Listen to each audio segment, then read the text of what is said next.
الصلاۃ والسلام علیک یا سیدی یا رسول اللہ وعلی آلک و اصحابک یا حبیب اللہ۔ السلام علیکم ورحمۃ اللہ وبرکاتہ۔ محترم سامعین کرام، ایسے وہ تمام خواتین و حضرات جو موجودہ حالات کی وجہ سے رزق کی کمی بیشی اور تنگ دستی کا شکار ہیں اور مالی معاملات انتہائی ابتر ہو چکے ہیں اور انتہائی مشکل حالات میں اپنی زندگی کی گزر بسر کر رہے ہیں، نوبت بعض اوقات فاقوں تک آ جاتی ہے اور یوں زندگی بے چین سی گزر رہی ہے، دن رات کا سکون ختم ہو چکا ہے۔ سامعین کرام، رزق کی کمی اور تنگ دستی انسان کو کہیں کا نہیں چھوڑتی، بھرے پیٹ ہی ہر چیز انسان کو اچھی لگتی ہے اور انسان کو یہ اس دنیا کے تمام رنگ جبھی اچھے لگتے ہیں جب اس کا پیٹ بھرا ہو اور اس کی جیب بھی بھری ہو اور اتنا ہو کہ جس سے وہ اپنی گزر بسر آسان طریقے سے کر سکے۔ تو سامعین کرام، اللہ رب العالمین سے دعا ہے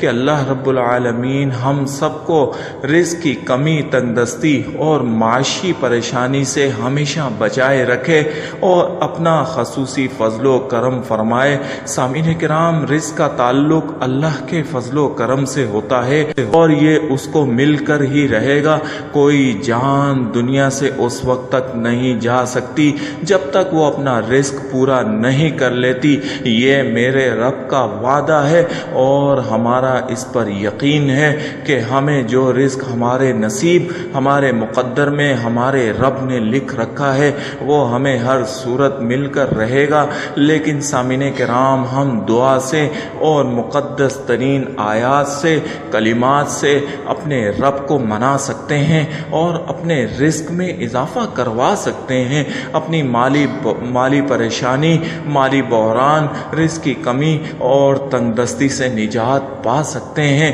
تو اس کا طریقہ کار ہوتا ہے اور رب کے قریب ہونا پڑتا ہے اور رب سے باتیں کرنی پڑتی ہیں، رب کو منانا پڑتا ہے، رب سے مانگنا پڑتا ہے اور اسی سے مانگنا پڑتا ہے اور یقین کامل کے ساتھ مانگنا پڑتا ہے۔ تو جب پھر کوئی بندہ یہ درجات حاصل کر لیتا ہے تو اللہ رب العالمین اس پر اپنا فضل و کرم زیادہ کر دیتا ہے اور اس کو دنیاوی تمام پریشانیوں سے بچا لیتا ہے، نجات دے دیتا ہے اور مالی تنگ دستیوں سے بھی نجات دے دیتا ہے۔